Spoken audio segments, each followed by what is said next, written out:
Thank you. I'd now call Kerry Roberts.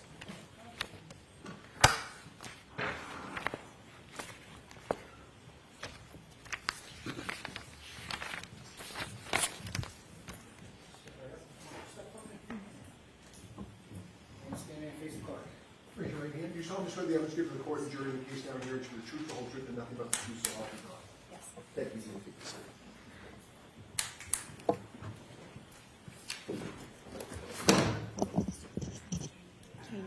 Kerry. All right, Mr. Brennan, whenever you're ready. Thank you, Your Good Honor. afternoon, Ms. Roberts. Good afternoon, ma'am. Good afternoon. Could you please introduce yourself to this jury? Hi, my name is Kerry Roberts. Ms. Roberts, where do you live? I live in Canton, Massachusetts. How long have you lived in the area for? I was raised in the Boston area, North Shore, South Shore. I went to high school in Braintree, and I moved to Canton about 12 years ago. Do you live alone? No, I live with my husband and 2 children. How old are your children presently, this day? My son is 13, my daughter's 15. Do you work? Yes, I do. Without identifying specifically where, can you share with us a little bit about what you do? I'm an executive assistant, and I've been with my company for 18 years. Ma'am, if you could just move the microphone just a tiny bit closer. Thank you very much. You have 2 children, you're Yes. married, Yes, and you live in the area. yes. I want you to tell us whether you know a person by the name of John O'Keefe. Yes, I do. Would you be willing to share with us when you first met Mr. O'Keefe? Well, I went to high school with John in Braintree. He played soccer, I played soccer, so we probably hung out in middle school, but we went to 2 different middle schools. And then I hung out with him more in high school. He was a year older than me.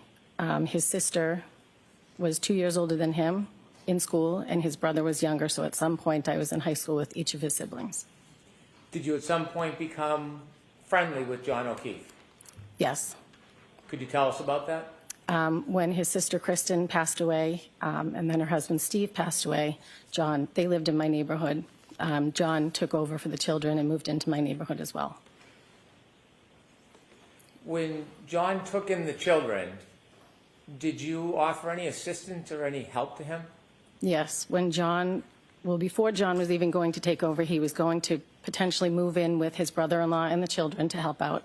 And then when his brother-in-law passed away unexpectedly, John took over, and I jumped in because I was a friend from high school that he knew, and he had all kinds of people helping, but he sort of said, I'm going to lean on you for right now because I know you best.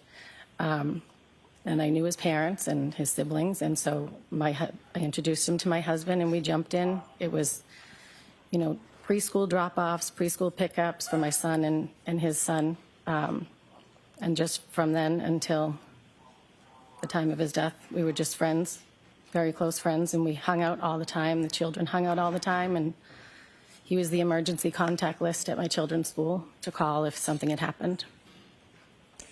Were you close friends before he took over the care of the children? No, I wasn't very close friends with him then. Were you close with his family before he took over care of the children? No. Did your friendship with him develop after he took care of the children? Yes. You mentioned you have a son, Yes, I do. and is your son the same age as John's nephew? Yes. Was there any common interests or activities that engaged your son with John's nephew?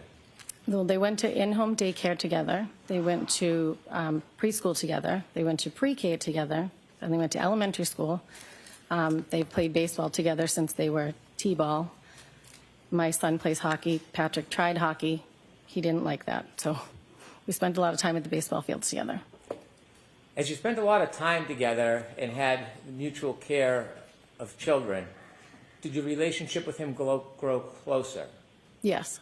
And can you share a little bit with the jury how close you became?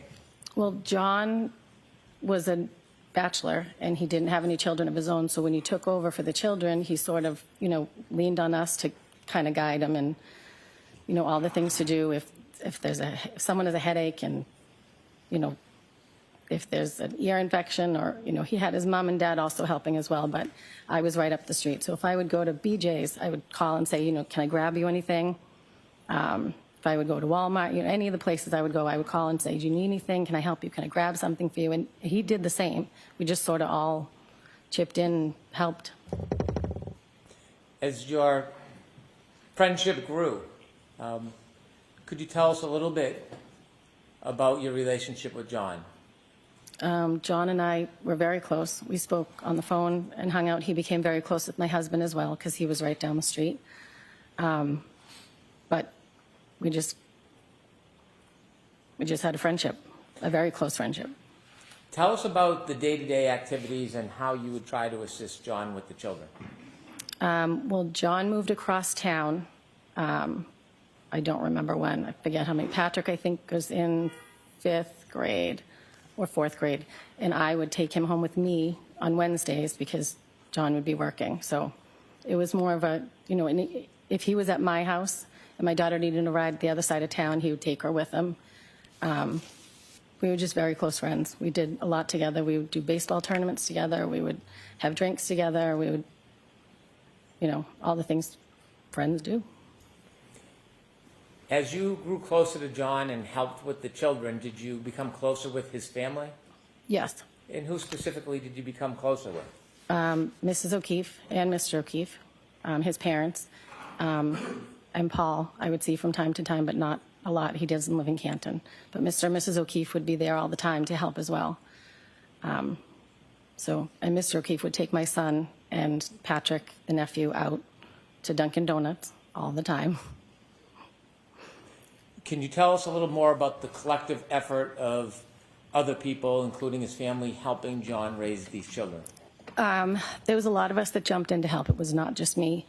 There was a lot of Kaylee's friends' parents that jumped in and helped for Kaylee, his niece, and Patrick. There was a lot of us that helped out with Patrick. All of the community all came together to help him because there was this guy that just lost his sister and brother-in-law, and he stepped in to take care of these 2 kids, and he didn't really know what he was doing at first, but he got the hang of it pretty quickly.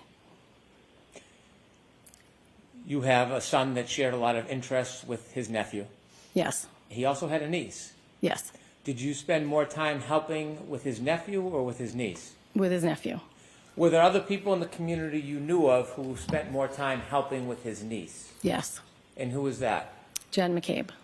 Did you know Jen McCabe? I had met her once. John got a discount at Reebok, so he would take the kids, well, he would take anyone with kids up with him to get shoes, like sneakers for back to school or whatever. So one day he did take Jen and I up to Reebok, but other than that, I never talked to her on the phone. I never saw her out. Her children are older than mine, so we never really crossed paths. As it relates to the night of January 29, 2022, how much earlier was it that John took you out with the children and Miss McCabe out with her children to get sneakers? How many years before that? Years, like 6 or 7 maybe. And from that time you met Jen McCabe in the years past, did you ever spend time with her again before January 29th, 2022? No, I did not. I didn't know her. Were you friends with her? I was not. Did you speak on the phone with her? No, I did not. So other than that one meeting, you were strangers? Yep, that was the only time. I knew her. I knew of her. She has 4 girls, but I didn't know her. At some point, as you were part of John's life, did you learn that he was dating a person by the name of Karen Reed? Yes, I did. And do you see that person here in the courtroom today? Yes, I do. Could you point her out and describe an article of clothing that she's wearing? She has a black suit jacket seated at the front table. When did you first become familiar or know about Miss Reed? July, I think it was, of 2020. John, we were having people over, and so I invited him, and he said, I'm going to bring Karen over. And I was like, I don't know who that is, but okay. He assumed I knew because he had been dating her for a little bit, but it was COVID, so we didn't see him very often during that time. So Karen came over that night. This is early 2020? I think it was summer, so I think it was around June or July. Briefly, just tell us a little bit about where and the circumstances of meeting John and Karen for the first time. They came over to my house and we hung out on the back porch, had some drinks. There was music, kids were around. Just a nice, normal summer night. We had other people over as well. Over the next coming months, did you become more familiar with the defendant? Yes, Did you see her more often? yes. And could you generally describe for the jury how you learned more of her and saw her more often? She would take care of the kids a lot, mainly, well, not mainly Patrick, but not mainly Kaylee either. She helped out a lot with the kids, so if we were at baseball, she would come to all the baseball games, or she would drop off or pick up my son or Patrick if they were going to the golf course or the driving range. Would you see her during events with your son and John's nephew? Yes, we did baseball tournaments, and So when you go to baseball tournaments, would that be away, an overnight type trip? one of them was down the Cape. How often would you spend time with John and the defendant? Not that often together, but John would stop by himself. My husband would go out more with John, but I didn't spend much time with the two, not a lot of time outside of the baseball field. Did you become friends with the defendant? We were friendly. Did you ever spend time alone to go out or socialize? I did not. Would you see her when you would pick up or drop off kids, or she would pick up or drop off kids? Yes. Did you ever speak to her on the phone? Yes. In relation to what? Corresponding with the kids, pick up, drop off, mainly Ryan and Patrick, not about Kaylee.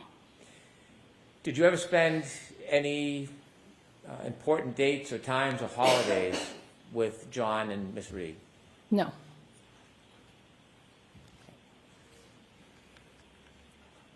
I want you to take us ahead to January 28th, 2022. Okay. On January 28th, 2022, do you remember that day? Yes. Generally, what do you remember about the day of January 28th, 2022? There was a blizzard coming, and it was my daughter's friend's birthday. So we were going to be going out celebrating that night, but we did it on the early side because there was a blizzard coming. What was your plan for that evening? We went bowling. We got dinner, then we went bowling, and then I came home because I wanted to be in before the snow started. Had you communicated in any way with John that day? Yes.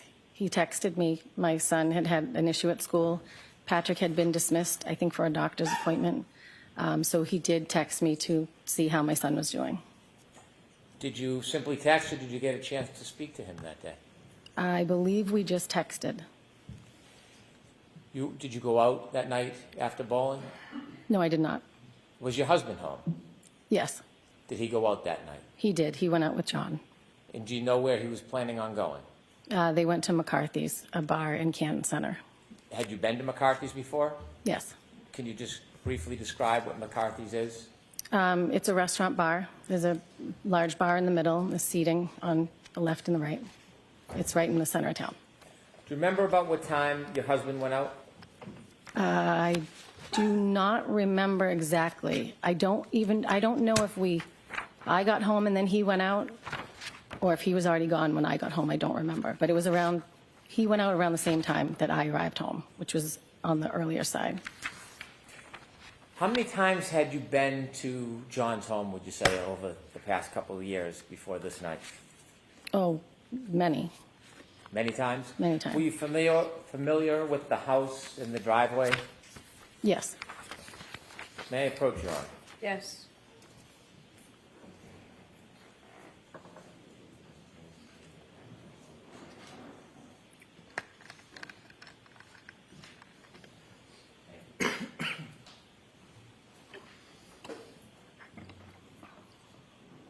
Should I return to the podium and ask the questions? You John? can ask them from there. Thank you. Ma'am, I'd ask you to take a look at that photo in front of you. Do you recognize what is in that photo? That is John's house. Is that a fair and accurate depiction of how his house looks? Yes, it is. I'd like to move this to evidence, please. Okay, any objection? No objection.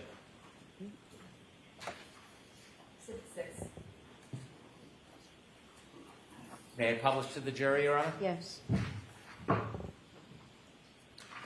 Thank you.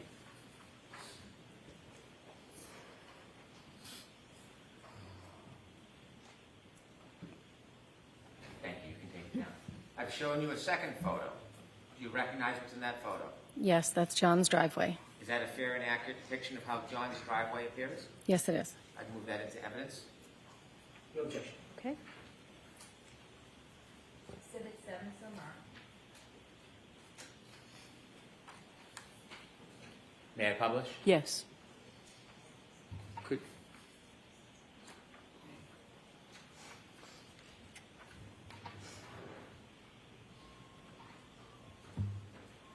thank you. I'm showing you a third photo. Do you recognize what's in that photo? Yes. And could you share with the jury what's in that photo? It's the side of John's house looking up from the driveway. Is there anything you notice on the side of the house? The lights or the Ring camera.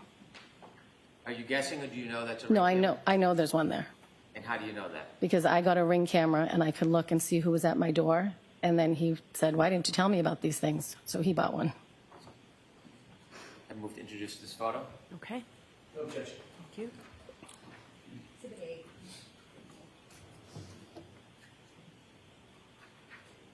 8. May I publish, Your Honor? Yes. Ms. Roberts, with the laser pointer, could you just point at the picture and show where the Ring camera is? On this screen? Yes, please. Whichever one you can do. Okay. Why isn't it working? Nope. It's on.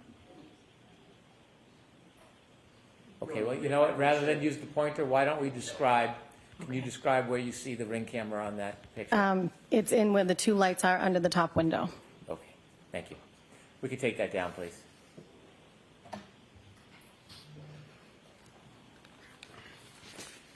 How many times would you guess you had been over to his house? I don't know. More than 50,000. I don't even know. A lot. It was weekly. That night you told us that your husband went out to meet John at McCarthy's, a bar. Yes, he did. Do you remember your husband coming home that night? Yes. Do you have any memory of about what time he returned? I'm guessing, but somewhere around 10:30. So I'm not going to let you guess. Do you know? Do you have it? I don't know. It was around 10 or 10:30. I can't be exact. Did you see him come home? Yes. What was the forecast for that night and the next morning? There was a blizzard coming. Was that part of the decision-making of going out or staying home? Yes. At that time, when your husband came home, did you look outside? Do you have any memory of what the weather looked like around 10:30? I remember the snow started to fall somewhere around 12 because I remember looking out the window and I could see it starting. And that was the beginning of the snowfall? I believe so. What was the weather out that night? The weather that night, I think, was fine. It was cold, but it wasn't snowing yet. I see. I want to move forward ahead. At some point that night, did you go to sleep? Yes, I did. Did you sleep through the night, Ms. Roberts? Yes, I did. Okay. At some point, did you wake up? Yes, I did. I want you to tell us what was the reason that you woke up. I got a phone call at 5 o'clock in the morning from Karen Reed. Were you expecting a call? No, I was not. Had you ever received a call at 5 in the morning from Miss Reed before? No. Share with us what happened that morning. What did you hear? Karen called and the first thing she said was, Kerry, John's dead. And then she hung up. And then, When she said that, did you have a chance to have a conversation with her? no, I did not. Describe her demeanor when she said that. She was yelling loud enough, my name, I think it was 3 times, it might have been 2. She was yelling loud enough that she woke my husband. Your husband was sleeping next to you? Yes, he was. Was she loud, yelling, screaming? Yes, she was very loud. She was screaming. After she said, Kerry, John's dead, did you know what she meant? No, And did you say this was around 5:15? this was at 5. She called me at 5 on the dot. After she hung up, what did you do? I was half asleep still. I didn't know what was going on. So I started to get up, and I think I tried to call her back. I know I tried to call her back, but I don't know exactly when, because I was like, what? So my husband said, what was that? I said, I don't know. Something's going on. I don't know what's going on. That was Karen. And then I tried to call her back. I know I tried to call her back, but I don't know if she answered or if she called me back the next time I spoke to her. After she called you again, did you have another discussion, or did you hear her say something else the second time you spoke to her? Yes, the second time she said, I think something happened to John. I think he got hit by a plow. He didn't come home last night. Kaylee was home. He would never leave her by herself, and I was not supposed to stay at the house last night. So I think something happened to him. Did she say anything about drinking? Yes, she said, we drank so much, I don't remember anything from last night. And I said, okay, where are you now? She said, I'm driving. And I said, you need to go home. Where's Kaylee? And she said, at home. I said, you need to go home and be with Kaylee. She cannot handle this, thinking, her uncle's missing. I said, you're going to get a DUI. You need to go home. Was there anything else in the conversation that she said to you at that time? She said, I'm going to drive to your house. Would you drive my car? And I said, yes. So at that point, I started to get dressed. I turned on the automatic car starter so it would warm up. Told my husband, I don't know what's going on. John didn't come home. And so I think my husband tried to call him, and I tried to call him. And my husband said, you're not going anywhere. It's a blizzard. He's probably on somebody's couch. And I was like, I know, but she's really upset. I'm just going to go. She wants to come here. I'm going to drive her car. And then I went out to my car and sat and waited for her. When you called John, did you get any response? No, I did not. As you were waiting for the defendant, did you make any other phone calls? I did. When I was in the car, I thought to myself, well, she thinks he got hit by a plow. I'm going to call the police and see if there was any accidents or maybe something happened. They brought him in. And I spoke to the officer who said, no, nothing of that sort. I've been here all night. And then I called the Good Samaritan Hospital and Milton Hospital to see if they had anybody that was taken in an accident. When you called the police to look for Mr. O'Keefe, did you call 911? No, I called the non-emergency line. Do you know if that call was recorded? I believe so. I'd like to introduce an exhibit. Okay. Any objection?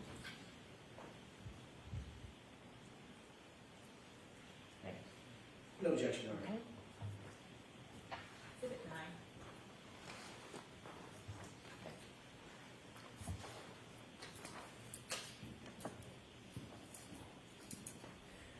When you called the police, what was your level of worry at that point? I wasn't super worried. I mean, he didn't come home, but they were out drinking, so I assumed, like my husband said, he's probably on somebody's couch. The second call you had with Miss Reed, can you describe her demeanor in that second call? She was frantic. She was frantic. I mean, she couldn't find John, so she was very worried. How soft or loud was that phone call? It wasn't as loud as the first one, but it wasn't a regular conversation. With the court's permission, I'd like to play the exhibit of the call. Okay.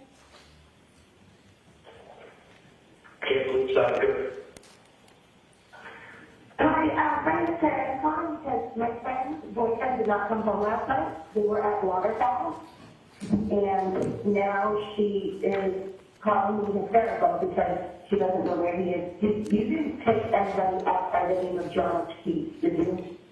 John O'Keefe? Yeah, he's the Boston cop, and it would be on film, but... No. And he probably got a ride and passed out at someone's house. I don't know, but... Yeah, no, we didn't want anybody else or anything like that. And where does he live? He lives on Meadow, there on Pleasant. He lives on Meadow, off Pleasant. Okay, and where is the wife home? You said your girlfriend? With his girlfriend, yeah, they were out having drinks, and then she left and expected him to come home at some point, and he never did. Yeah. And so I said to her, you know, my husband had been out with them earlier in the night, but then he obviously came home. And he has custody with me, the nephew, because their parents passed away. Okay. And so she's home with the niece and nephew, and they're old enough to be home. And so she's nervous because she never even called me. Yeah. So she's like, I feel like something happened. And I said, okay.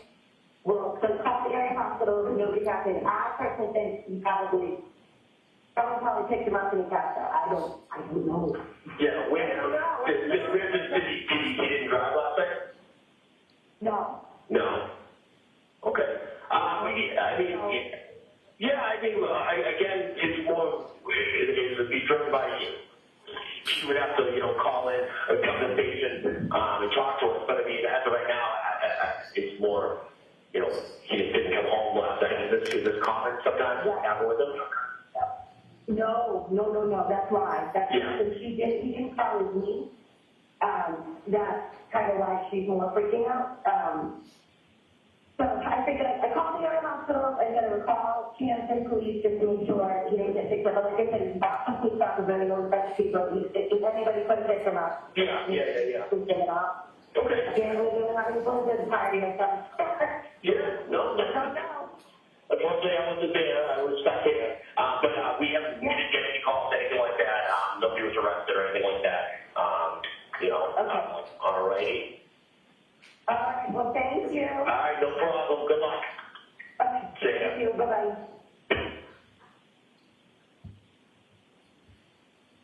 Were you in your car when you called the police station and the hospitals looking for John? Yes, it was. Do you know at that point whether anybody else had called the police station? No, I don't know. Do you know at that point if anybody else had called any hospitals? I don't know. How long did you wait in your driveway? I don't know. I'm sorry. Okay. Maybe like 7 minutes, 8 minutes. What were the conditions like out that morning? It was bad. It was in the middle of a blizzard. When you were outside in your car in the driveway waiting, describe the lighting conditions for us. It was still dark out. It was 5 o'clock in the morning and it was snowing, so it was not great. How was the visibility? Not great. It was coming down really fast at that point. You said that night when you went to bed, the snow just started. Had snow accumulated at that point? No, I don't think so. It was just starting to stick. I'm sorry, that was the night before, but at this point when you were in the driveway, had the snow accumulated? Oh, yes. Do you know how many inches it was? No, I don't. Okay. Enough that the plows are out. As you were waiting for the defendant, did she arrive at your house? She did not. What happened? Again, I don't know if I called her or she called me, but eventually we connected on the phone and she said, I said, where are you? I'm waiting. And she said, I'm at Jen's house. And I said, Jen who? And she said, McCabe, she's going to drive my car. And I said, okay, well, listen, they don't want cars on the road because it's so bad. I'm already in my car. I'll come there to Jen's house, stay there, and we'll follow each other and we'll go back and drop your car off. Did you look in the house for John? Could he just be in the house, passed out somewhere? And she said, no, she hadn't looked in the house. So I said, okay, now I'm going to come to Jen's. We're going to take the car home, drop it off. We'll check around the house. And then I don't know what the next step at this point was. I just wanted to check the house. At the time you directed that you were going to meet at Jen McCabe's house and then drive to John's house, was there any suggestion by the defendant where she wanted to go? I didn't know where Jen's house was. I knew the street. I had dropping Kaylee off or picked her up a few times. So I said, stay on the phone with me so I don't know which house it is. And so when I got there, I pulled in the driveway and there was some conversation about. Can I back you up and just ask you a little bit about the drive there? I don't Yep. mean to interrupt. When you left your house, you talked a little bit about the weather conditions. How long did it take you to get from your home to Jen McCabe's? Oh, it's quick. Probably 4 minutes. What was the driving like? It was not good driving. That's why I didn't want 2 cars on the road. Did you have any difficulty driving through that storm? No, I mean, it was treacherous. But I was in 4-wheel drive. I have an SUV. You mentioned you didn't know exactly where Jen McCabe lived. Had you been there to drop off John's niece before? Yes, but I didn't know which house it was because when I picked her up before, she was either getting out of the car at the driveway or waiting at the end of the driveway, so I couldn't I didn't know which house it was.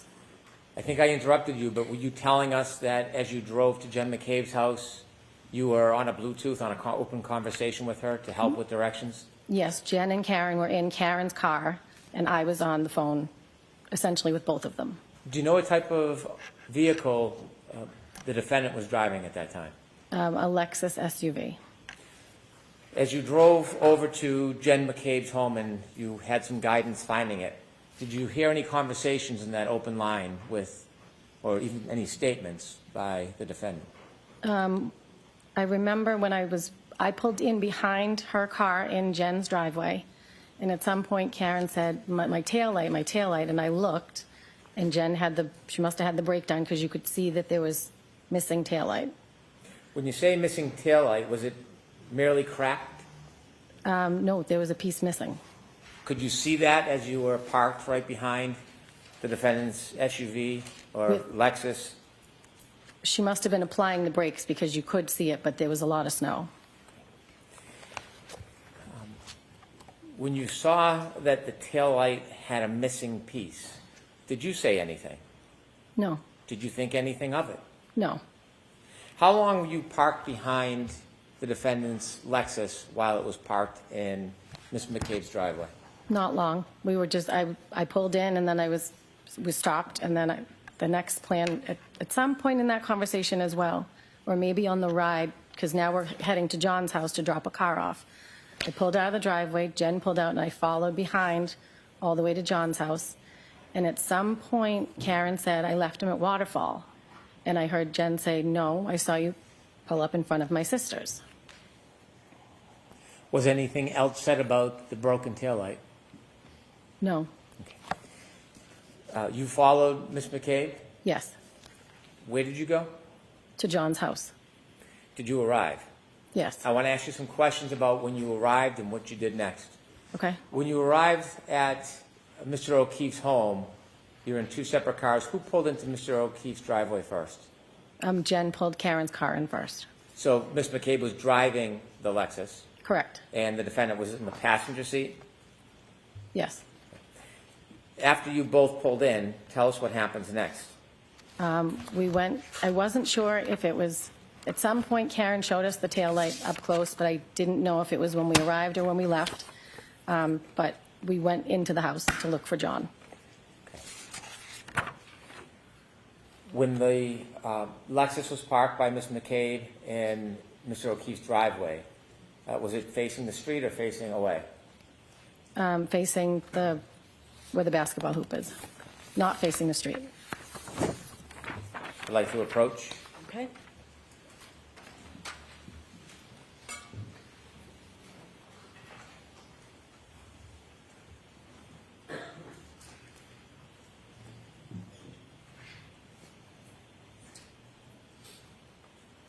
I'm going to show you a photograph. Do you recognize what's in that photograph? Yes, that's John's driveway. That's Karen's car on the left and John's car on the right. Do you recognize both those cars? Yes, I do. Do you recognize that photo as a fair depiction of his driveway? Yes, Do you recognize it as a fair depiction of the motor vehicles? yes. Now, when you went there that night and you pulled in behind Ms. McCabe and the defendant, is there any differences between how that area looked when you pulled in as opposed to that photo? Well, it was the early hours of the morning, so it was dark out, and there was much more snow. And there was Other than snow this- coming down. I'm so sorry. You want to finish? Nope. Other than the snow and the lighting, is there any other differences? Nope. I'd like to introduce this as an exhibit, please. All right. There's no objection, Mr. Jackson? No objection. With the court's permission, I'd like to publish. Okay.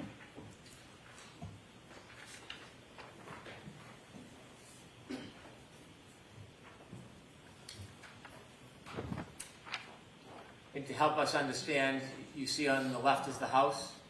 Yes, There's a motor vehicle in the middle of the driveway, but it's the vehicle to the left. yes. And whose vehicle is that? That's Karen's. Is that where it was parked that night when you went into the house?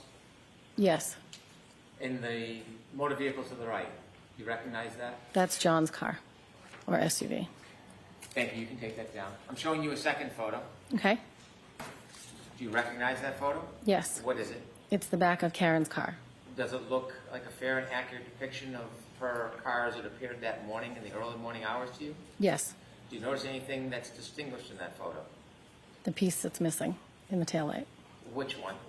The right passenger rear. Do you know when, I'm sorry, do you know when this photo was actually taken? I do not. Although you don't know when it was taken, is that a similar depiction to your memory of how it appeared that morning at 5? Yes, Or a little after 5? yes. I move to introduce this exhibit. Okay. Objection. The court's permission to like to publish? Yes. 11 so marked.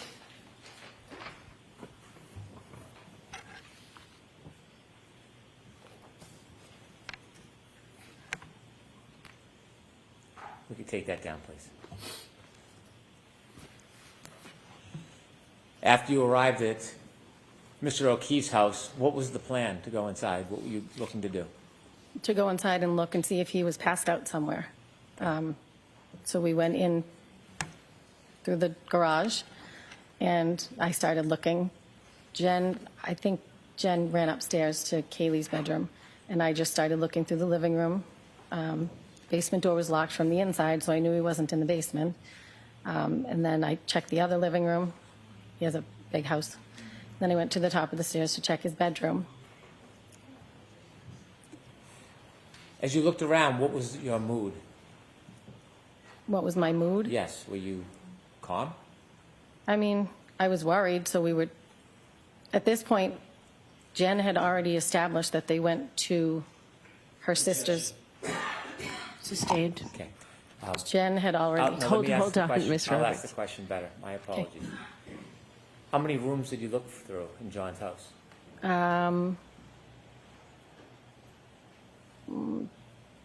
1, 2, 5 or 6. Did you see Miss McCabe looking in rooms as well, searching? She went upstairs when I was looking downstairs. At some point, as you were looking, did you see the defendant? Yes, Was she looking with you? she was in John's room. What was she doing? She was just standing there when I came up to the top of the stairs. Did she say anything? No, Did she do anything? no, Was she searching? I don't know. She was in the room. What happened next? At some point, Jen earlier had said, Well, let's not talk about what was said. Okay. Let's Well, just talk about the plan best at you this can, point your- is your to go to memory of what was 34 done. Fairview. Ms. Roberts, I know that I'm just going to ask you to wait for a question Okay. because we can only get one person at a time. So next question, Mr. Brennan. Again, my apologies. And so as you're looking through the house, you don't find John. What happens next? the plan was to go back to Jen's sister's house. Who made that plan? Karen wanted to go back there. Well, tell us a little bit about that. How did that conversation come up, and share with the jury what was said? And the car ride to Meadows, Karen said, I left him at Waterfall, and Jen said, no, I saw you pull up in front of my sister's.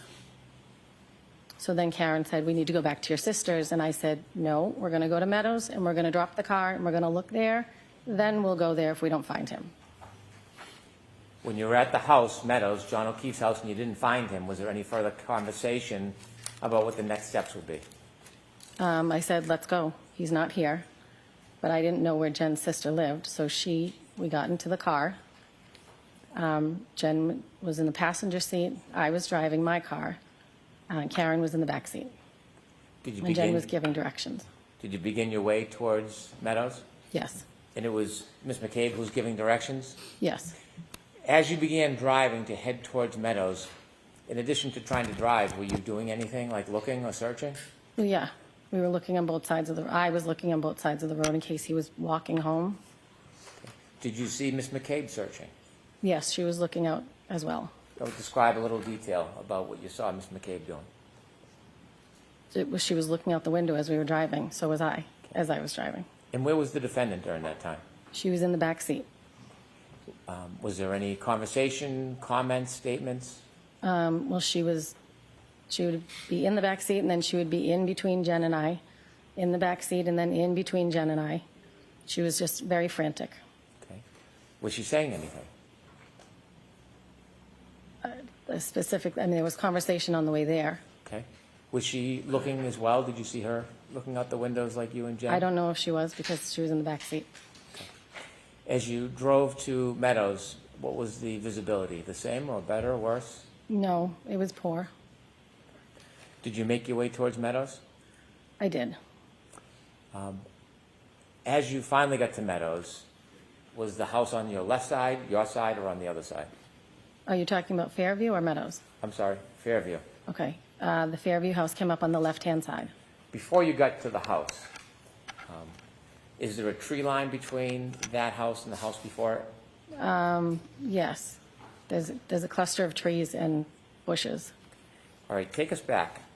I want to talk about that morning. As you're driving and approaching Fairview, tell us what you hear, what you see, what's happening. Jen's giving directions, and it was really bad driving. I was white-knuckling because it was getting slippery. Karen wouldn't put on her seatbelt because she was in between us again the whole ride and then sitting back, but she was worried because we weren't finding John. You having words? Yes. Tell us. I said to Jen, where are we heading? And she said, my sister lives on Fairview. And I said, where is that? She said, off of Chapman. I said, oh, okay, near Spring Lane. At some point, Bella's mom came up. Tell me what that means. I didn't know who it was, but it was one of Kaylee's friends, Bella's mom. Well, the directions, at some point Karen was talking about Bella's mom to Jen, saying she never liked me. I didn't know who this woman was that they were talking about, but apparently Bella's mom lived near where Jen's sister lived on Fairview. Did you learn any more about the relevance of Bella's mom? No. Oh, well, I think John had dated her. I'm going to allow it. So as you approached Fairview, tell us what happens. As we approached Fairview, the house. You mean the house or the street? Yes, the house. The house.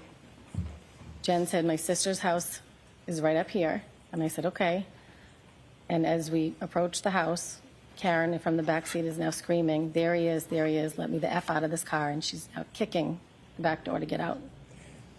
When you heard the defendant scream, there he is, and started kicking the car door, did you see anything? I did not. Did you see anybody? I did not. Did you look? I looked. Was there anything that impeded your ability to see far? No, it was just snow. How far could you see when she was yelling, there he is? How far could I see? Yes. I mean, the visibility wasn't great. Okay. Was she pointing or giving any direction? No, she just said, there he is. Okay. What happens next? And then I unlocked the car. I looked over, I didn't see anything, and I unlocked it so she could get out of the back seat. I looked at Jen and I said, she's crazy.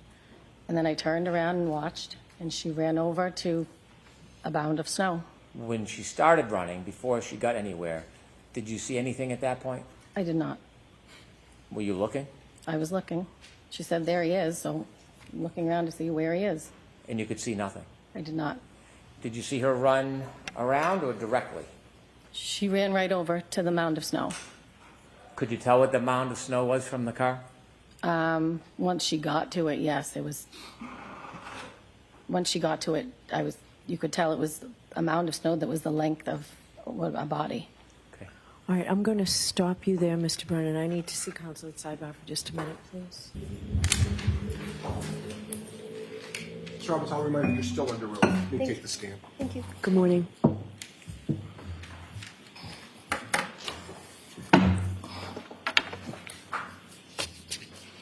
Whenever you're ready, Mr. Brennan. Thank you, Your Honor. Good morning, Mrs. Roberts. Good morning. Yesterday, you told us a little bit about when you went into John's home at Meadows to look for him. Yes, And I recall you said that you did not see him there. correct. At some point, you left? Correct. When you went into Meadows, who did you go into Meadows with? Karen and Jen McCabe. Have you ever seen any video from a ring camera depicting you and the defendant and Miss McCabe going into the home? Yes, I have. Your Honor, may I approach? Yes. Actually, I've moved to introduce a ring video. It has certification, and then a smaller clip of that ring video if there's no objection. Did you say if there's no objection or there is no? If there's no objection. No objection. May I introduce Your Honor? Sure.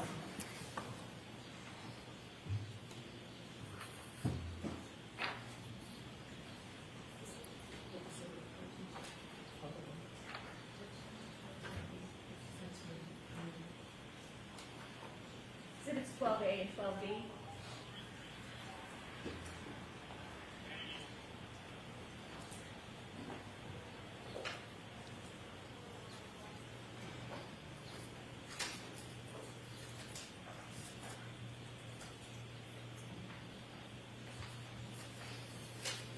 Thank you. And one final. Now, 12C. it's a clip. 12C would be just fine. Thank you.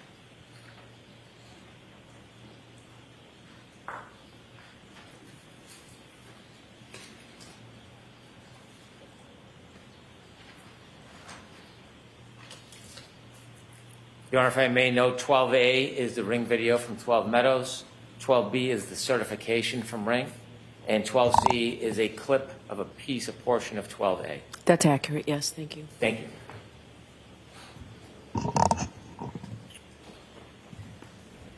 With the court's permission, I'd like to play 12C for the jury. Okay.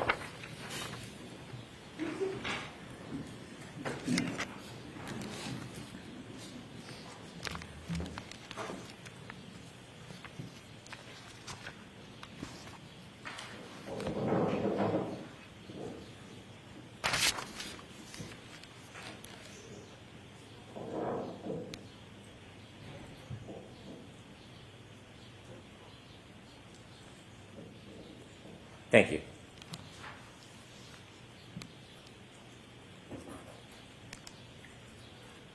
Ms. Roberts, you've seen that video before? Yes, I have. Is that you and the defendant and Ms. McCabe going into Meadows? Yes, it is. When you came out of Meadows, did you have a chance again to look at the defendant's tail light on her Lexus? Yes, when we left the house, she pointed it out to me. Did you stop and get a closer look? Yes, I did. I want you to describe to the jury your best memory of what it looked like.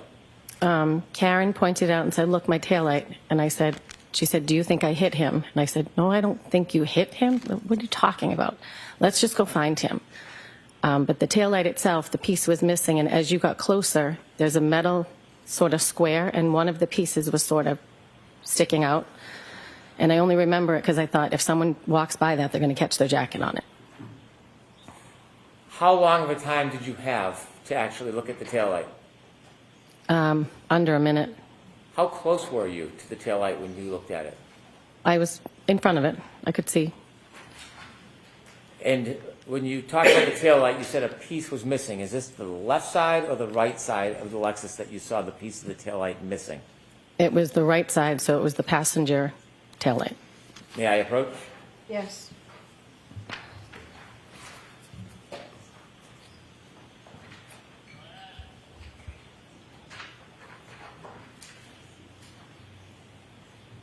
Should I remain, Your Honor? Sure. Thank you. May I recognize what is in that photo? That is Karen's SUV. Is it similar or a fair and accurate depiction of how you saw the vehicle that morning? Without the snow, I can't be positive, but this square piece was missing, as is in this picture. The photograph you look at is not the car in the snow in the driveway the day you saw it. Correct.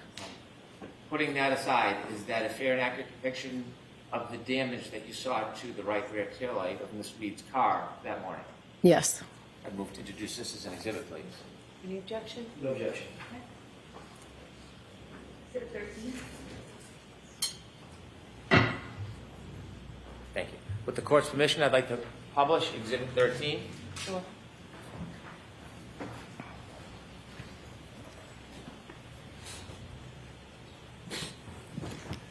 Ms. Roberts, I'm going to ask you to take a look at the photo that you just described. Do you see the white area in that photograph? Yes. Is that where the taillight had missing part? Yes. And where was the metal in relation to that white part that you see? If you look at the white part, it's the upper left. It's sort of like a rectangle, but it's vertical, sort of. And that's the metal part that you were concerned about? Yes, one of the side, it's almost like an encasement, but the right side, I think it was the right side, was sticking out a little bit, like out from the car toward me. Did you express any concern about the metal sticking out? Yes, because I thought at that height it could clip someone's coat or something if they were walking by. You mentioned the defendant asked you if you thought she hit somebody. Correct. How many times did she ask you that? She asked me that in the driveway. How many times? She said, "Do you think I hit him? Do you think I hit him?" And my answer was, "No, I don't think you hit him. I'm sure you hit something because your taillight's broken, but I don't think you hit him. Why would I think that?" Did you have any reason to think at that point that she hit anybody? No. Did she ever repeat that phrase or question in the same or similar manner again that night? She did at the scene where we found John, Before or after you found John? after we found John. Okay, so we'll get to that then. Could we please take that picture down, Ms. Gilman? How far of a ride is it from Meadows to Fairview? I don't know, maybe 8 minutes? So when you left John's house at Meadows and you traveled to Fairview, you said you were driving. Yes. Was there any comments or conversation from the defendant on that ride? There was talk of Bella's mom, who lived near Jen's sister. There was talk, and I said, "Where is Fairview?" And Jen said, "It's off of Chapman," so it was near Spring Lane. And I knew of somebody previously that John had dated on Spring Lane, so I brought it up thinking, could he have gone there if he was walking home? I don't know. I didn't know where he was or why he was missing. Describe the mood in the car. Well, it was scary driving, and Karen was, frantic, and she was yelling. I don't even remember at this point what she was yelling, but she was yelling. She had an elevated voice. She would be in between us while I was driving, and she would sit back in the back seat and be in between us. Did you have any words with Miss Reed? I told her to shut up several times because I was trying to drive, and I couldn't concentrate. I told her to sit back and buckle up because it was bad driving. I didn't want to get into an accident and her not have a seatbelt on. How often was the yelling on the way to Fairview? Oh, several times. It was like you couldn't control her, and I was trying to drive in a blizzard. You went down Spring Road before you get to Fairview? No, Spring Lane is before Fairview off of Chapman. And did anything remarkable happen on Spring Lane? I'm sorry? Anything remarkable happen on Spring Lane? No. More of the same? Yes. Now, you mentioned yesterday that when you got to Fairview, the defendant began kicking your door. Yes. When you looked out, you didn't see anything. I did not. And at some point, you ran over to where Miss Reed was. Yes. Tell us what your first observations are when you get close to the defendant. Well, it was the shape of a body, like the length of a body, shape of a body. She ran over, and I said, "Oh, my God." I jumped out of the car. I ran over, and she was lifting up his shirt to try and warm him, I guess. So I went over to his head, and I began to dig his head out of the snow. Can you take us back and describe for us what you're seeing? His body was completely covered, but his head was completely covered. So I started to dig around his face and his eyes, and his left eye was fine, but his right eye looked like it was huge, like he had something happen to it. And after that, I told Karen to get off him. We were going to start CPR. I had been certified at work through the American Red Cross, so I knew chest compressions were more important. So I started to do chest compressions, and I yelled to Jen and told her to call 911. Karen was trying to do mouth-to-mouth. I don't know if she knew what she was doing, but I knew chest compressions were more important, so I concentrated on that. I yelled for Jen. I carry blankets. I have 2 kids, so I carry blankets in the car, so I yelled to Jen to get the blankets. I don't know what I thought I was doing with blankets, but I wrapped them around his head, just thinking, we're trying to warm him up. He was covered in snow. When you first ran over, you mentioned that his head was covered in snow. Was his head fully covered in snow? Yes. When you looked down, When you looked down, could you see who it was at first? At first, no, I had to dig him out. When is it that you realized that this was your friend John? When I cleared the snow off his face. Did you feel his skin? Did I feel what? His skin. Yes, Okay. And could you tell us how it felt? it was cold. Like he had been there in the elements for a while. You mentioned that his head was covered with snow before you brushed off the snow. Was other parts of his body still covered in snow? Yes. Can you share with us what you saw? His legs were covered. His arms were by his side. He was on his back. Karen had lifted up his shirt, so now his shirt was down, but I was doing chest compressions so you could see his clothing. He had blood coming out of his nose and his mouth. And when I put the baby blankets under the back of him, there was blood on the blanket, so I think he had a cut on the back of his head. Was the blood from his nose and mouth frozen or running? I don't think it was running. It was not gushing. You said that you brushed off the snow from John's face. Yes. Did you brush it off from both sides? Yes. Did you brush it off to the extent that you uncovered his entire face and head? Yes. So, did you have gloves on? No. Bare hands? Yes. And that's how you felt the temperature of his skin? Yes. When you brushed off both sides of his face, did you ever feel any pieces of glass sticking out of his face? No. Did you ever see any pieces of glass sticking out of his face? I did not.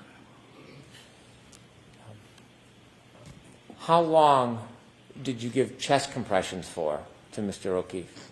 Oh, I can't be sure. I would say 4 minutes, 5 minutes while we were waiting for the EMTs. I had Jen take over at one point.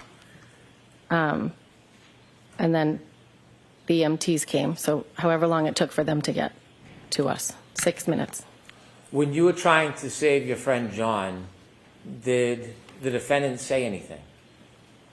She was just running around screaming, Kerry, Kerry, Jen, Kerry, Jen. Was anything said at that point about her taillight? About what? Her taillight. No, when the EMTs were around and they were working on the body, she was running around and saying, did I hit him? Did I hit him? Is he dead? Is he dead? When you were waiting for the police and EMTs, just briefly, what was the temperature like and the visibility like? The temperature was freezing because I remember at one point I couldn't feel my knees, which is why I had Jen take over. And the wind was still whipping and the snow was still coming down. At some point, did help arrive? Yes, they did. And when help arrived, what did you do? I stood back and watched them work on him. Did you see first responders trying to give first aid to Mr. O'Keefe? Yes. How long were you outside for that morning? At that point, Well, the entire morning. maybe a half hour. When the first responders were trying to save John, what else were you doing? I was calling my husband. I called my mother. When they put him in the back of the ambulance, I then made a call to Mrs. O'Keefe. I think I called Mr. O'Keefe first, but he didn't answer. So I called Mrs. O'Keefe and told her John had been in an accident. And she screamed, I can't do this again.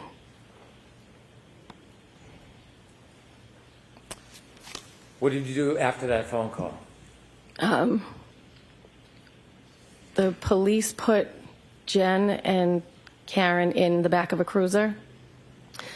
And I was looking in the ambulance to see what was going on with my friend. So I was standing outside of the cruiser. They were inside. I was standing outside just watching.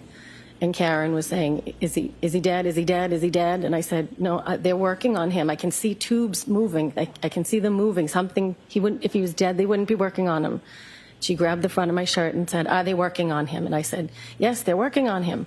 At this point, I think I was in shock. I didn't know what was going on. I didn't think he was dead. I thought they could save him. I knew he was in the ambulance with the EMTs, and I was just hopeful that they were going to be able to do more than I could.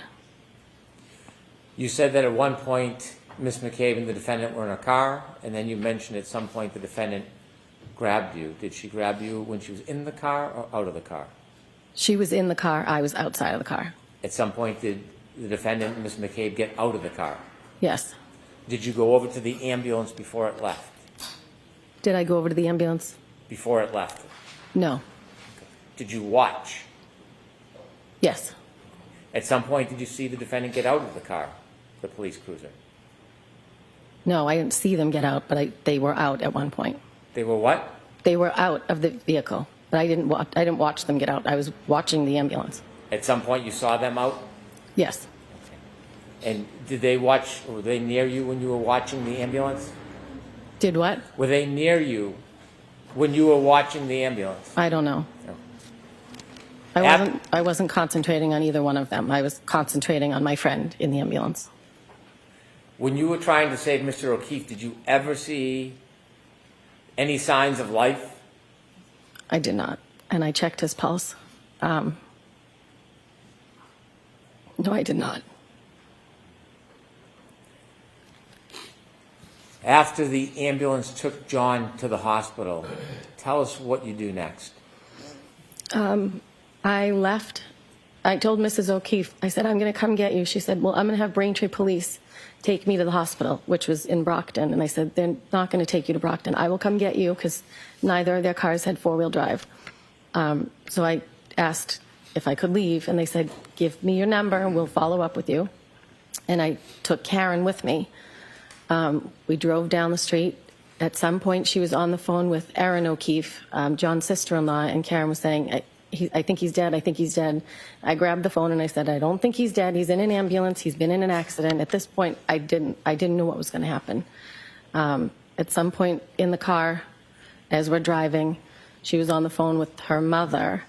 And I think when we were driving, we got all the way to the elementary school. And Karen said to me, if anything happens to John, I'm going to kill myself.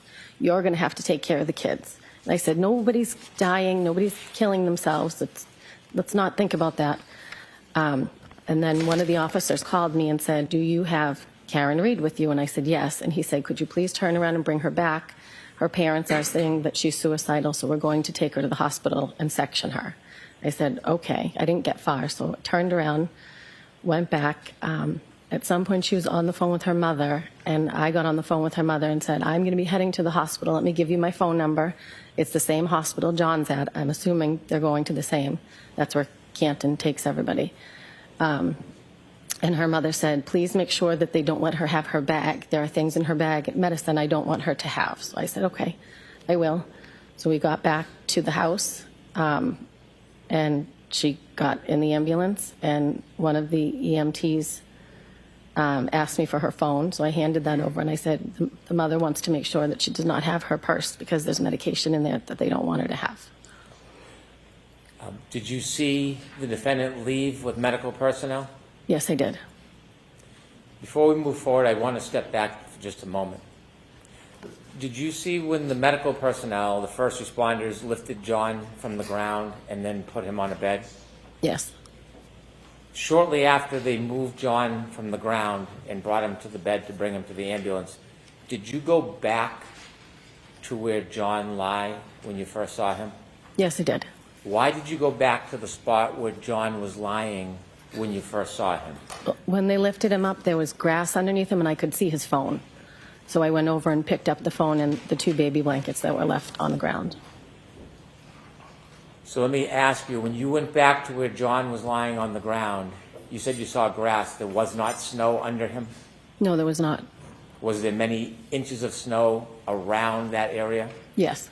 But none where he was lying under him? You said you picked up a couple of items? Yes. Could you repeat that again, what you picked up? I picked up John's phone and two blankets, the blankets that I had Jen get out of the car. What did you do with John's phone when you picked it up from the ground? I put it in my pocket and gave it to a first responder when they came over, or I handed it off to a first responder. And the blankets you picked up, were they in the ground area or on snow as well? They were, I don't remember. Okay. How long after you put the phone in your pocket, do you remember when you gave it to a first responder, how long you had it for? I don't remember. Do you remember the time that you picked up the phone? I do not. Have you seen video of that event? Yes. And does that video have times when you went over and picked up that phone? Yes, but I don't remember. Somewhere around 6:12, 6:19.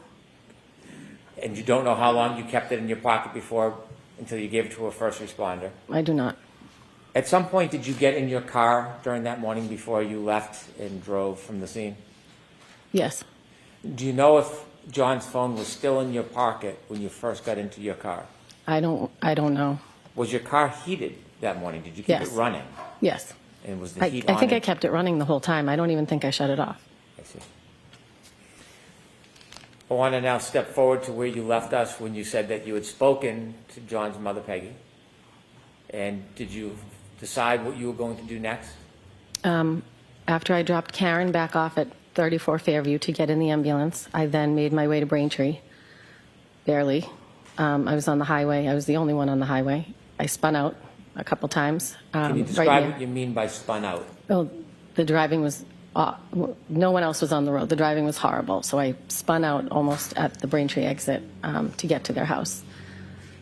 And then I got to the O'Keefe's house and I said, we are not taking the highway back to Brockton. We're going back roads, which is a much longer way, but there was no way I was putting us in the car and that treacherous. When you went to the O'Keefe's house, you mean Peggy O'Keefe and John O'Keefe Sr.'s house? Yes, That's- John's parents. That's different than Meadows Road. Correct. When you got to the home, did you go in? Yes, for a second. They were ready and waiting for me. They wanted to get to the hospital. When you say they, can you tell us who was waiting for you? John's parents, Mr. and Mrs. O'Keefe, were waiting. What happens next? Mr. O'Keefe said something about a Dr. Rice and that they were trying to warm John up. We got into the car. Mr. O'Keefe got in my passenger seat. Mrs. O'Keefe got in the back seat. Mrs. O'Keefe's niece worked at Good Samaritan, so we were trying to get in touch with her to see if we were going to be allowed in because there was still COVID restrictions. John's brother was already on his way there. And Mr. O'Keefe at some point said, he's gone, Peg. And he slammed his hands on the dashboard. But they didn't actually know if he was gone yet. At one point, Karen called me from the ambulance. And on the phone, Mrs. O'Keefe said, Karen, what happened? And she said, I left him at a party. And Mrs. O'Keefe said, and you just left him? And Mr. O'Keefe said, all right, that's enough. She's been through enough. Then we hung up with her. I said, we're on our way to the hospital. Let me ask you a question. When the defendant said that she left him, did she say whether she left him outside or inside? No, Was the question, follow-up question, never asked? no. Okay. Was there any other conversation with the defendant at that point? Not in the car, but when I got to the hospital, she called me multiple times from the hospital room. We'll get to that. Okay. How long did it take for you and the O'Keefes to get to the hospital? I would say maybe 45 minutes to an hour. Share with us the mood in that car. I think I was in shock, and I think they were in shock.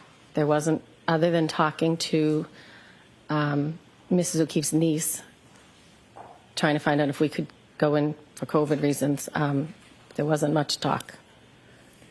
When you finally get to the hospital, take us through your first steps. What happens?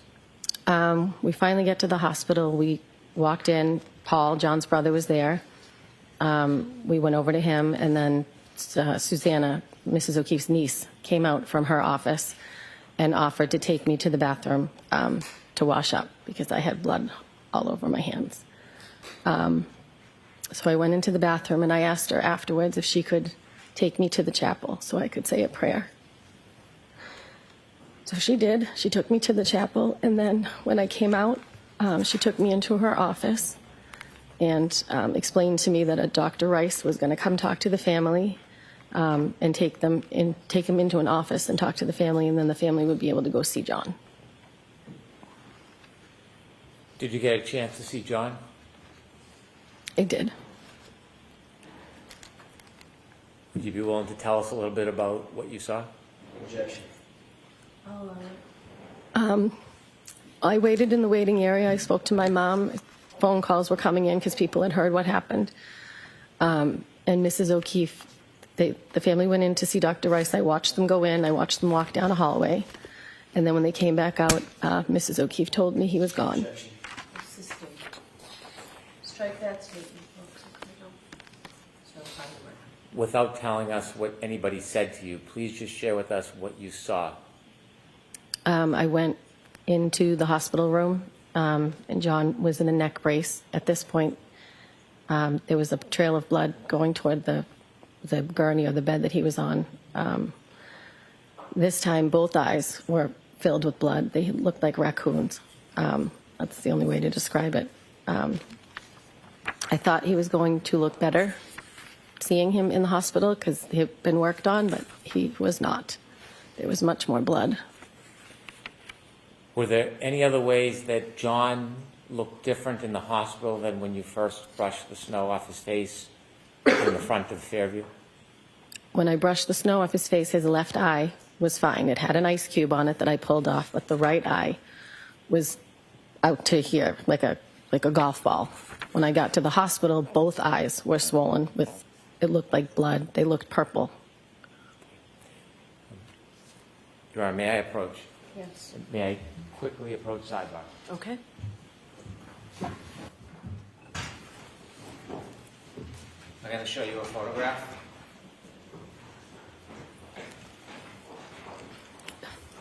Yeah. You recognize it? Yes, I do. Is that how John looked?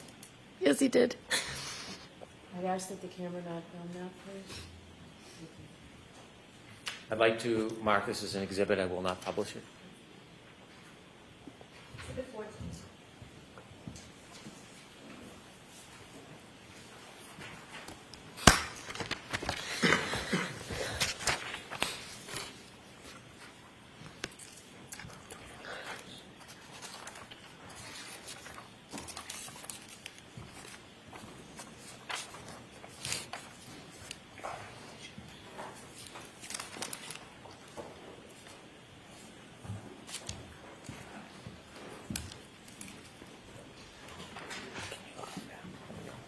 May I approach Your Honor? Yes.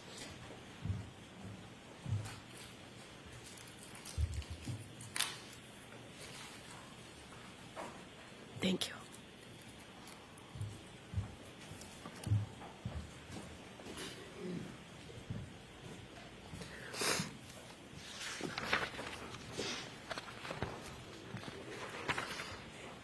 Are you ready? Yeah. Okay. After you last saw your friend John, what did you do? After the hospital? I'm sorry, ma'am? After the hospital? Yes. I drove. Well, we went back into the corridor with the family. And Karen at one point called from the hospital asking me, she said her father was on his way and could I go over and greet him or bring him to the O'Keefe's when he arrived. And she described him. Her father did arrive, so I went over and said, "Are you Mr. Reed?" or something of that nature. And I said, "Mr. O'Keefe would like to speak to you." So Mr. Reed went over and spoke to Mr. O'Keefe. And Paul and John's parents and I, we didn't know next steps. We were waiting to see if we could leave or if we have to give information. And eventually, we were able to leave. So I drove Mr. O'Keefe home, and Paul drove Mrs. O'Keefe home to John's house. Before you left John, did you take a bracelet from him?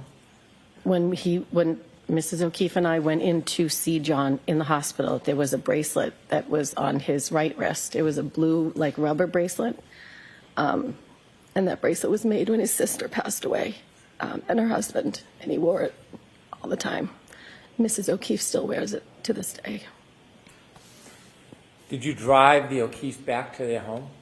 I drove Mr. O'Keefe back to John's house, and Paul drove Mrs. O'Keefe back to John's house. You went back to John's house on Meadow. Yes. When you arrived at Meadow with Mrs. O'Keefe, did you go in? I arrived with Mr. O'Keefe, and no, I did not go in. What did you do next? I went home.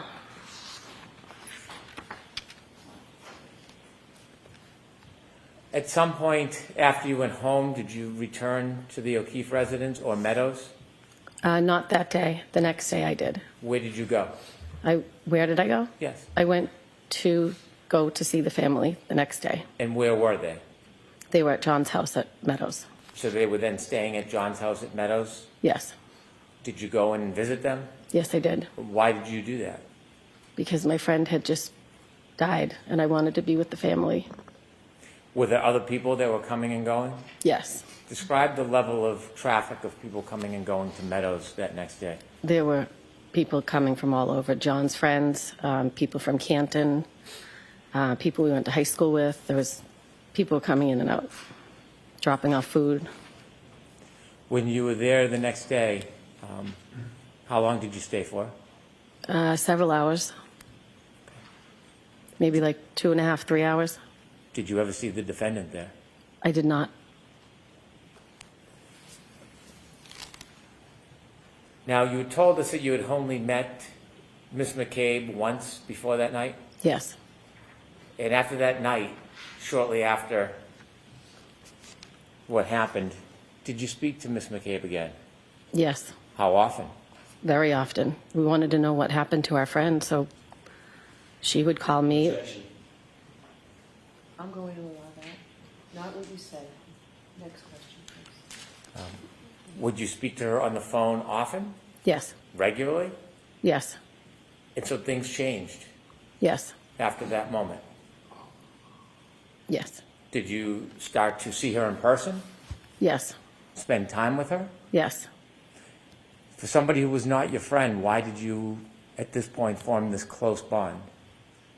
I think because we went through something horrific together. We bonded over it. Mrs. O'Keefe at one point did say, you two need to sit. Assisting. Did you ever write down a list of things that had happened to try to remember? Yes. When you were spending time with Miss McCabe, did you become friendly? Yes. Friends? Yes. How close of friends did you become She, to this day, is a close friend of mine. to this day? Yes. When you were at the scene, when you were trying to help John, there were police officers and first responders? Yes. Now, you're from that area, Well, yes. I'm from Canton, but not that side of town. and you are active in the community at all? Yes. Sports, children? Yes. Yes. Do you know a lot of people from Canton? Yes. Did you know any first responders? Yes. Who did you know that you saw that night as a first responder? That morning, Yes, I'm sorry, that morning. Mike Lank is my friend's daughter's father. No, my daughter's friend's father. I'm sorry. Your daughter's friend's father. And Yes. does he have children that are friends with your daughter? Yes, his daughter is friends with my daughter. How close are his daughter and your daughter? There's a group of 5 or 6 of them that are best friends. Are you on a first-name basis with Mr. Lank? Yes, When you saw him that morning, did you recognize him? I did. Did you speak to him? I said, Mike, is that you? He said, yes. That was it. Are you friends with Mr. Lank's wife? I am. How often had you been to their house with the children or on your own before that day, before that morning when you found John? Well, often when the kids can't drive, so when they do sleepovers or whatever, you drop them off, pick them up. Your children would sleep over each other's house? Yes, So you had a friendly relationship with Mr. Lank before you found John? yes. And do you continue to have a friendly relationship with him? Did what? Do you continue to have a friendly relationship with him? Yes, Did you go to his house the day after you found John? I did. Who were you with? Well, Jen and I had gone to the O'Keefe's house together with, I don't know if it was 1 or 2 of her daughters and both of my kids. And then when we were leaving, my daughter said, can you drop me off at Mike Lank's daughter's house? So I dropped her off. And did you do that? You dropped her off? Yes, I did. When you dropped her off at the Lank house, did you speak to anybody? His wife came out and got into the back seat just to find out how I was and how the O'Keefes were. And How were you? How were they? How were you? Oh, I was not well. And did you have a long conversation with Mr. Lang's wife? Yes, Was Ms. McCabe with you? yes, After you left the Lang house, you left your daughter at the house? yes, You remained in the car? yes. Oh.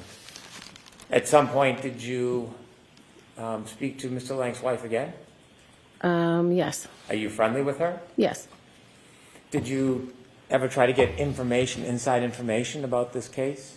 No, After this case began, did you ever come to court? did I ever come to where? To court. Yes, And what was the reason you came to court? to support the O'Keefe family. At some point, did you stop coming to court? I Don't did. answer just yes or no. Yes, Okay. Were you aware or watching about any type of news or publication on this? yes, As you were watching and learning information, did you begin to contact people at the district attorney's office? yes, I did. Did that include victim witness advocates? Yes, Did it include law enforcement assigned to the case? Objection. The form of the question, I'm sustaining the objection. Who did you contact? specific names? Yes. Steve Nelson, my victim advocate, Yuri Buchanan, who was a state trooper, and at one point I contacted Michael Morrissey's office.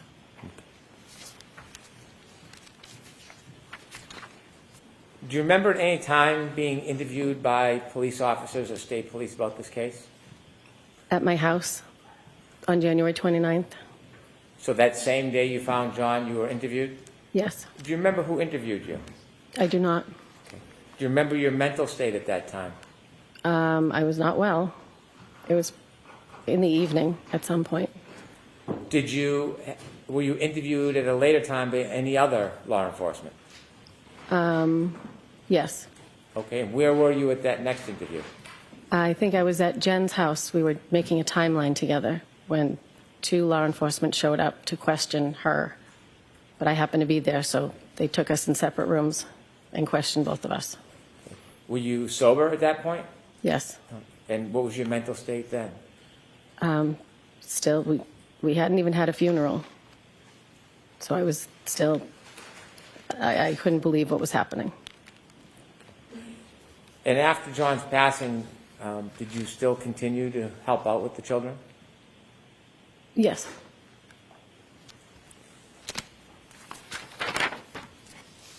With the court's permission, I would like to play an exhibit that's already in evidence. Okay? It's Exhibit 4. All right. Before you start it, ma'am, I'm going to show you a video from the scene that night, okay?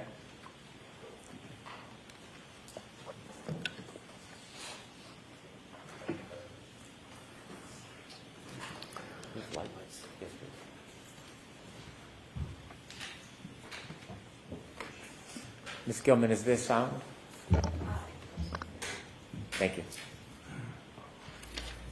Could we start at 6:09:50, please?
Could you stop there, please?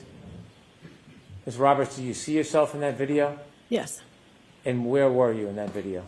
I'm over near the flagpole. What were you doing in that video before you stood up? I think I was picking up the phone and the blankets at that point. You see the first responders getting there? Yes. Okay. Continue, please.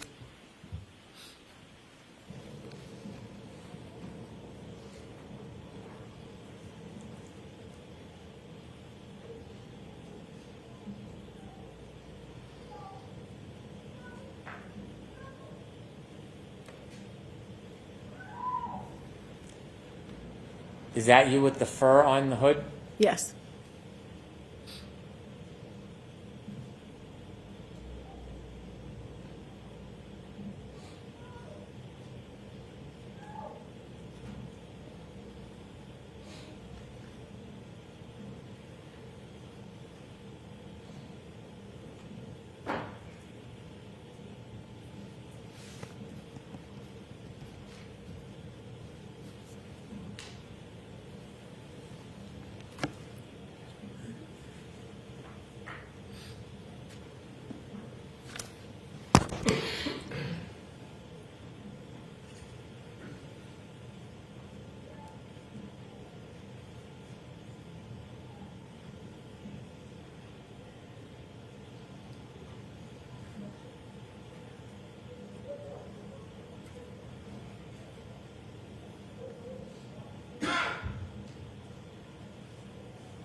That's you in the middle of the street?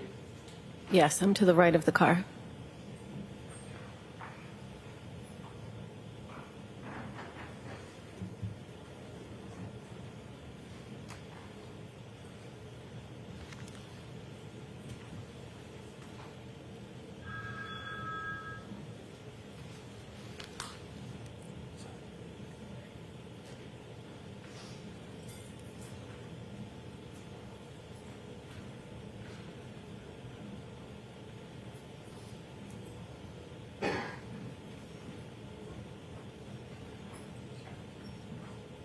Could you stop for one moment, please?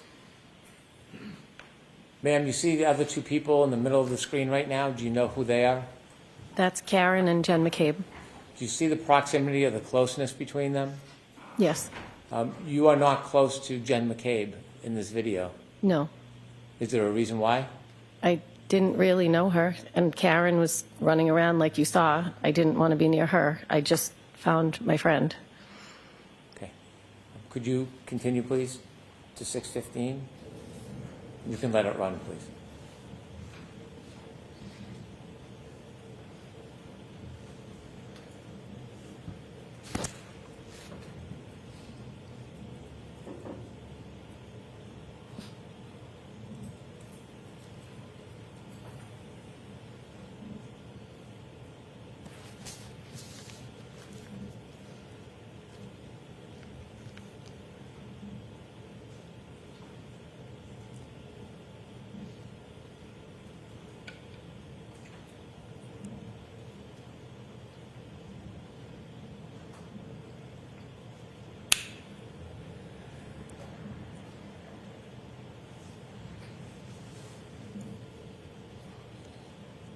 Stop, please.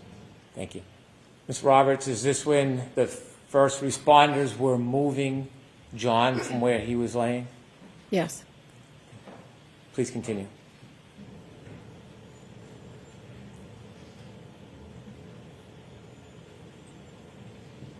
Could you continue to watch the area near the flagpole, please?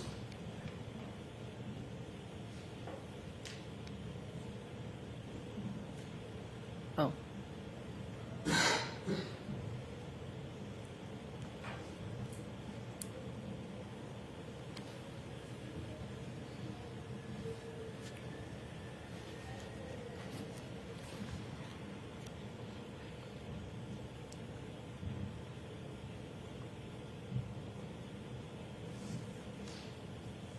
Stop, please. That last 15 or 20 seconds of video, did you pay attention to that, Ms. Roberts? Yes, that was the moment that I picked up the phone and blankets, not before. I don't know what I was doing before when you asked me. And that location where you picked up the phone and blankets, was that where John was lying? Yes, it was. And is that where you saw the ground that did not have snow? Yes, it was. At that point, had you put the cell phone in your pocket? Yes. If there's no objection with the court's permission, I'd like to watch a little more of the film, but if we can double speed it, so we get an opportunity to view it. I want to get to another moment in it. Okay, any objection? No objection. Thank you.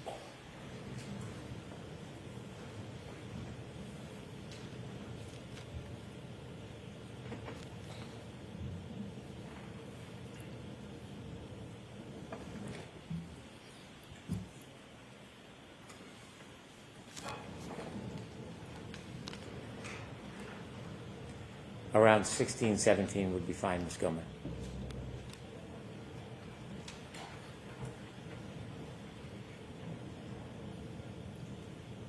Stop, please.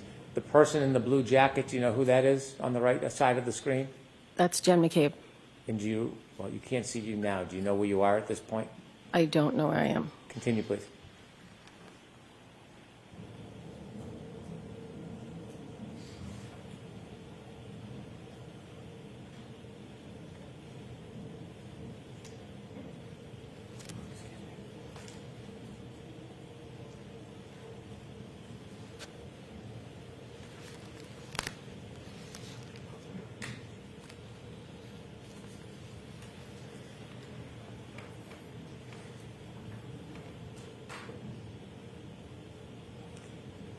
What are you doing, Ms. Roberts? Cleaning off my car.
Could you please stop?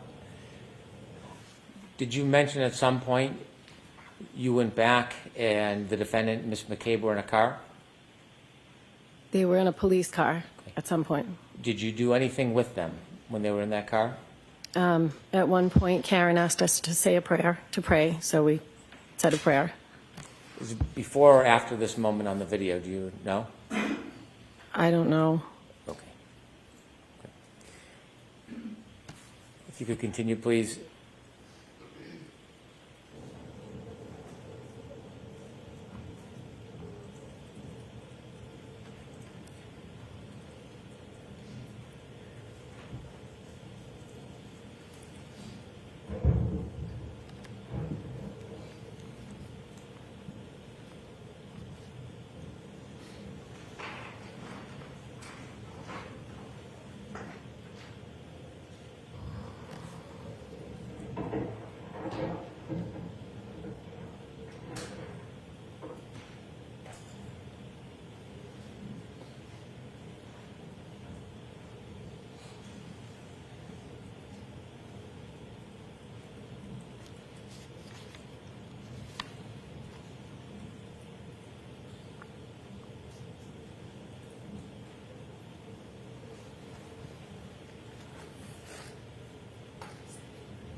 Stop, please, just for a moment.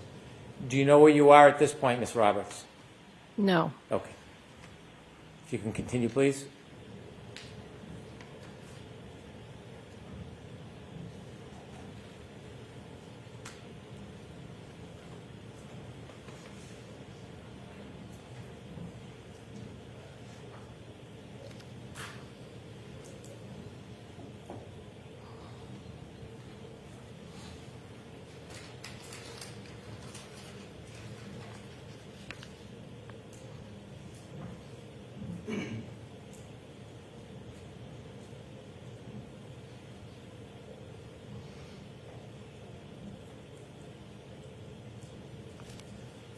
Was that you walking by, Ms. Roberts? Yes, it was. Note the time is 6:21:22.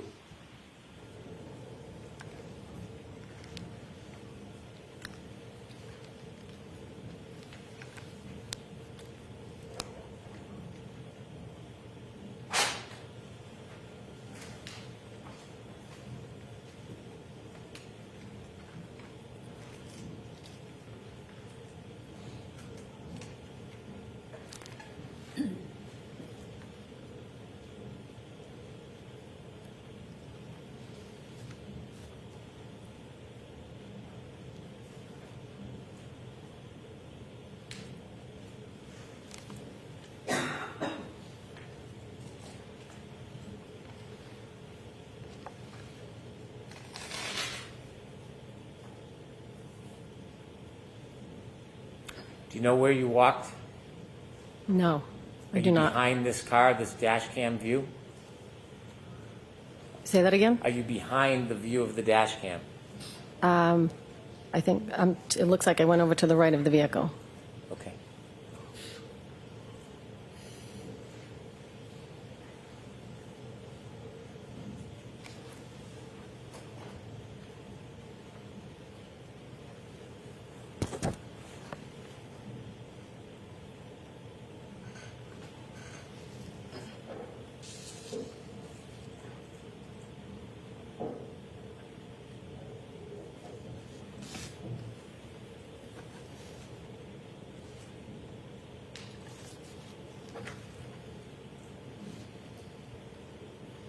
Stop, please.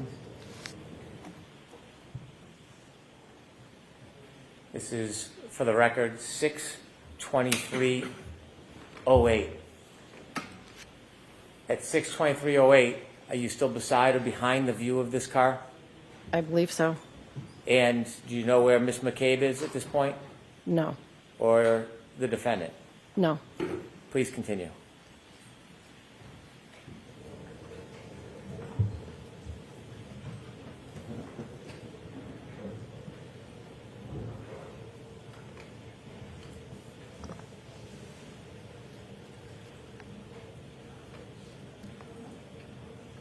Ms. Gilman, when it reaches 6:24:18, if you would stop again.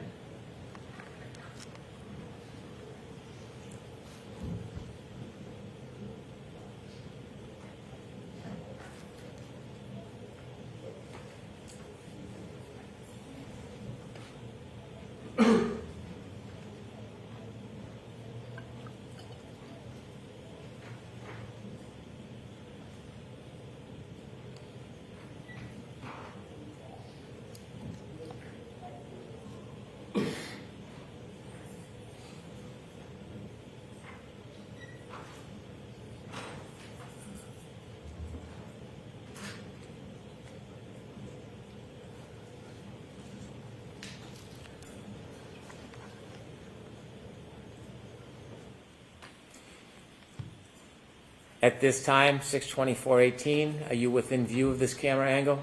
No. Where do you think you are in relation to this camera angle at this point? I'm still either to the right or behind the dash camera. And do you see the defendant or Ms. McCabe in this view? No. And this is at 6:24:18. Could you continue to 6:26:25, Ms. Gilman?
Did you notice the first person that came from the right and the second person that are not law enforcement?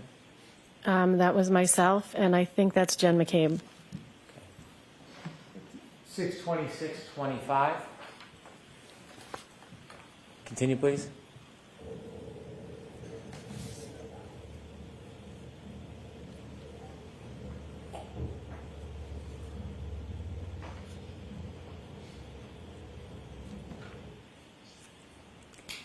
And do you know who that is on the right with the police officer? That was Karen. Do you know where the cell phone is at this point, Mr. O'Keefe's cell phone? I don't know. I could have handed it to a first responder at this point, or it could still be in my pocket. I'm not sure.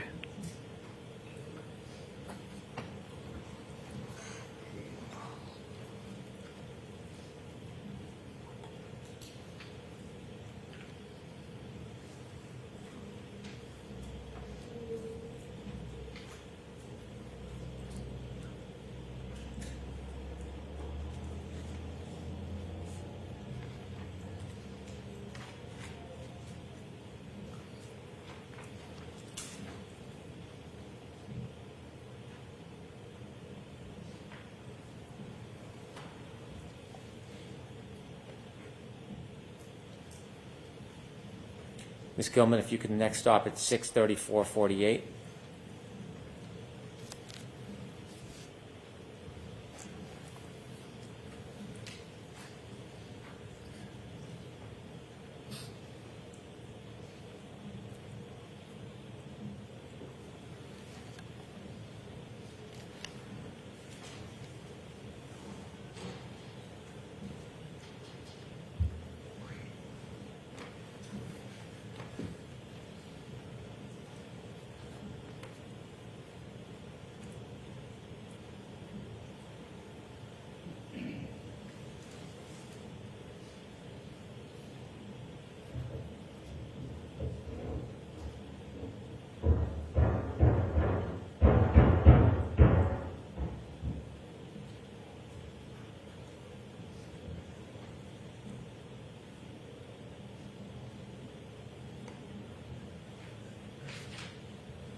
Was that you walking by in the street?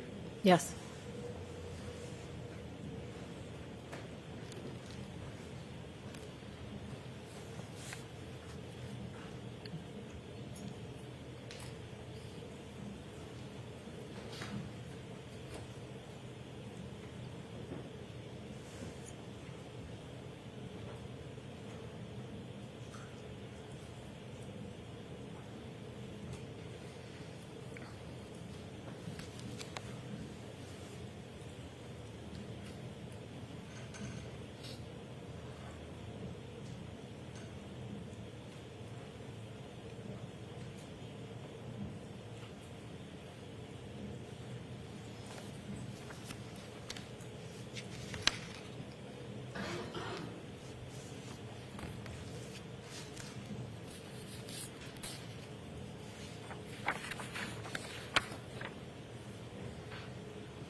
Do you know who you're speaking with?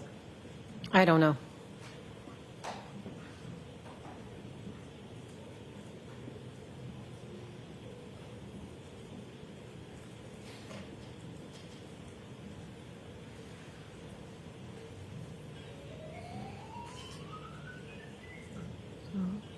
Mr. Brennan, at this point, can we pause this and take our morning recess, please? Yes, Your Honor. Pause, please. Thank you. Yes. Thank you.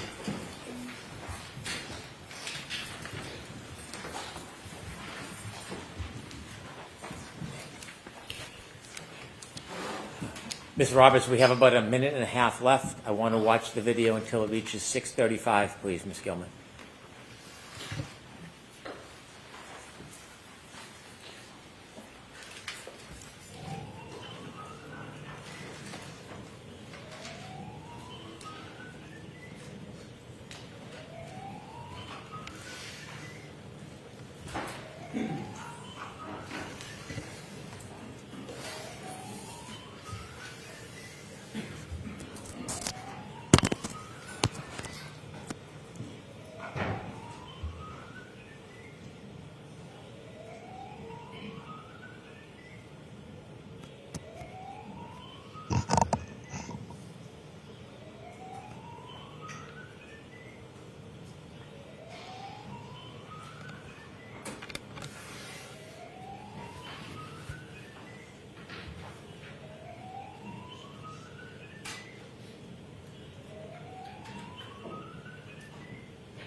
Do you know where you are at this point, Ms. Roberts? No. Could fast forward just a little bit more, please.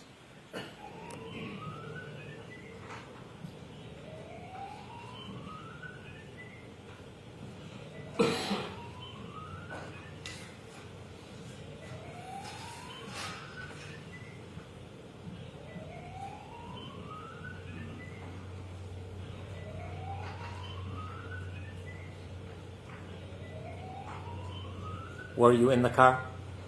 I just got out of the car. And do you remember if your car was warm? Yes.